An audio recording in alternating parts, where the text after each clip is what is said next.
오늘 다뤄볼 이야기는요, 여러분이 당연하게 생각해온 현실의 가장 근본적인 개념, 바로 시간이 어쩌면 존재하지 않을 수도 있다는 아주 도발적인 주장에 대한 심층 분석입니다. 자, 그럼 바로 본론으로 들어가 볼까요? 매일, 매 순간 우리가 느끼는 거 있잖아요. 과거가 지나가고, 현재를 살고, 미래가 다가오는 이 느낌. 만약에 이게 그냥 전부 환상이라면 어떨 것 같으세요? 보통 시간을 뭐라고 하죠? 맞아요.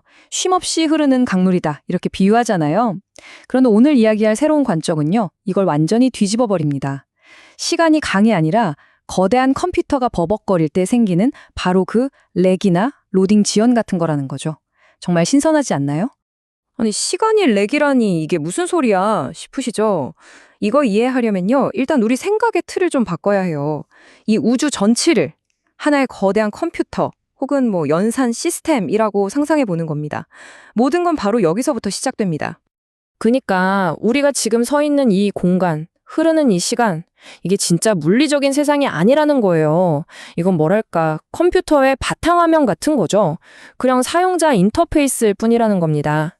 우리 바탕화면에 있는 아이콘들이 실제 파일이 저장된 위치랑은 전혀 다른 곳에 있잖아요. 딱 그런 느낌인 거죠. 자, 이 비유를 조금만 더 파고 들어볼까요? 그럼 우리가 보는 이 현실은 바탕화면의 아이콘 같은 거고요. 우리가 절대 거스를 수 없는 물리 법칙들 있죠? 이건 컴퓨터의 하드웨어 성능 한계 같은 겁니다. 업그레이드가 안 되는 거죠. 심지어 중력. 이것도요, 데이터가 너무 한 곳에 많이 몰려서 시스템이 느려지는 일종의 렉으로 설명할 수 있다는 거예요. 그럼 시간은 뭘까요? 네, 바로 우리가 이 모든 걸 경험하는 동안 느끼는 그 로딩 시간, 그 버퍼링, 그 자체가 바로 시간이라는 겁니다. 자, 그럼 이제 시간이라는 오래된 개념은 버려야겠죠?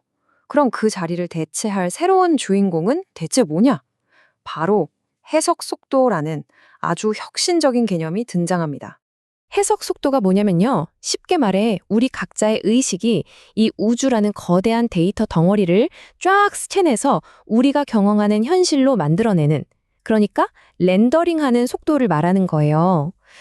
이게 무슨 뜻이냐면 시간이 저 바깥에 객관적으로 흘러가는 게 아니라는 거죠. 그냥 우리 의식이 정보를 처리하는 속도에 따라 주관적으로 느끼는 것일 뿐이다. 라는 말입니다. 그리고 이 둘의 관계는 정말 놀라울 정도로 간단한 공식으로 표현돼요. 시간 t는 해석 속도 vh에 반비례한다. 딱 이거예요. 이게 뭘 의미하냐면요. 우리 의식, 그러니까 우리 뇌의 처리 속도가 엄청나게 빨라지면 빨라질수록 우리가 느끼는 시간은 점점 짧아져서 결국엔 0이 된다. 즉 시간이 사라져버린다는 뜻입니다. 어마어마한 얘기죠.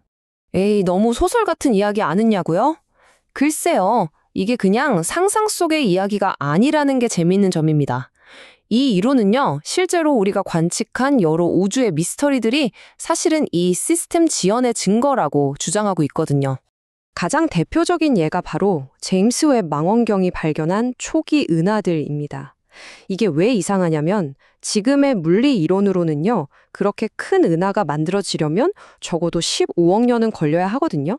근데 실제로 관측해 보니까 그 은하가 있던 시절의 우주 나이는 겨우 3억 년밖에 안 된 거예요. 어라? 중간에 12억 년이 그냥 증발해버린 거죠. 말이 안 되잖아요. 바로 여기서 이 이론이 등장합니다. 이건 시간의 모순이 아니다라고 말하는 거죠.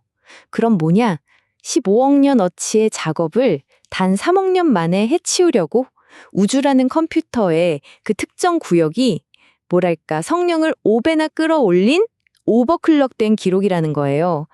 시간이 부족했던 게 아니라 그냥 처리 속도가 엄청나게 빨랐을 뿐이라는 거죠. 또 하나 정말 기묘한 증거가 있어요. 바로 9.11 테러 때 관측된 데이터인데요. 전 세계에 흩어져 있는 난수 생성기들이 있거든요. 근데 이 기계들이 테러가 일어나기 무려 4시간 전부터 통계적으로는 거의 불가능한 이상한 패턴들을 막 쏟아내기 시작했어요. 꼭 거대한 시스템이 곧 엄청난 충격이 올 거라고 미리 경고 신호를 보낸 것처럼 말이죠. 이게 무슨 미래 예지 같은 게 아니고요. 이 이론에 따르면 9.11 테러는 인류 역사 전체를 뒤흔들 만큼 엄청나게 무거운 초고용량 데이터 파일이었던 거예요. 그러니까 시스템이 이 거대한 파일을 현실 세계에 구현하기 위해서 4시간 동안 미리 사전 로딩을 해야만 했던 거죠. 컴퓨터가 너무 무거운 프로그램 돌리기 전에 버벅거리는 것처럼 우주 시스템이 그 데이터의 무게를 못 이기고 미리 삐걱거렸다는 겁니다. 자, 이제 마지막 증거는 우리 바로 옆에 있습니다. 나사가 공식적으로 발표한 건데요. 달의 시간은요, 지구보다 매일 58.7 마이크로초씩 더 빨리 간다고 해요. 이게 눈 한 번 깜빡하는 것보다도 훨씬 짧은 시간이거든요. 근데 이 정말 눈곱만큼의 차이가 이 컴퓨터 관점에서는 모든 걸 설명해 줍니다. 한번 생각해 보세요.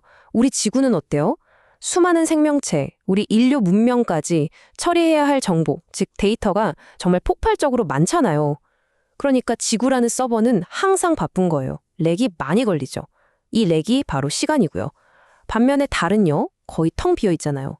처리할 데이터가 거의 없어요. 그러니까 달이라는 서버는 렉이 거의 없는 거고, 그래서 상대적으로 시간이 더 빨리 흐르는 것처럼 관측된다는 겁니다. 기가 막히죠? 결국 제임스 웹이 본 은하, 911의 이상 데이터, 그리고 달과 지구의 시간 차이? 이 모든 미스터리들이 사실은 이상현상이 아니라는 거죠. 우주는 거대한 컴퓨터고 시간은 그저 계산이 오래 걸려서 생기는 지연현상일 뿐이라는 걸 보여주는 일종의 시스템 로그라는 겁니다.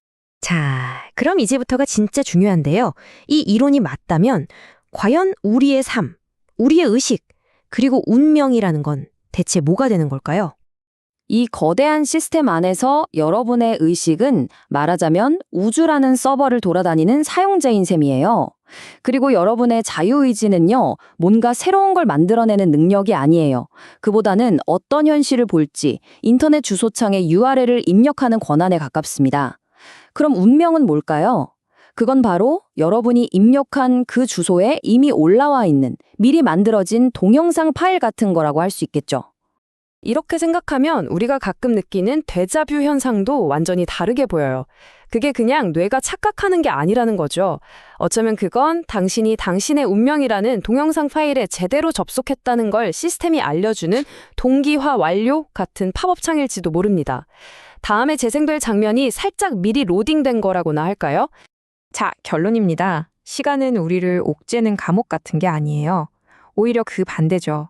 우리를 지켜주는 안전장치, 일종의 방화벽인 겁니다. 한번 상상해 보세요. 만약 이 지연, 즉 시간이 없다면 어떻게 될까요? 우리가 스치듯 하는 온갖 부정적인 생각, 두려움 같은 것들이 곧바로 현실이 되어버릴 거예요. 끔찍하죠? 우주는 우리가 어떤 현실을 원하는지 검토하고 안전하게 실행하기 위해서 시간이라는 버퍼를 만들어 둔 겁니다. 이 모든 이야기는 결국 우리에게 하나의 궁극적인 질문을 던집니다. 만약 이 현실이 당신이 어떤 검색어를 입력하느냐에 따라 렌더링되는 결과물이라면 여러분은 지금 이 순간 어떤 현실을 해석하고 어떤 데이터를 불러오고 또 어떤 경험을 선택하고 계신가요?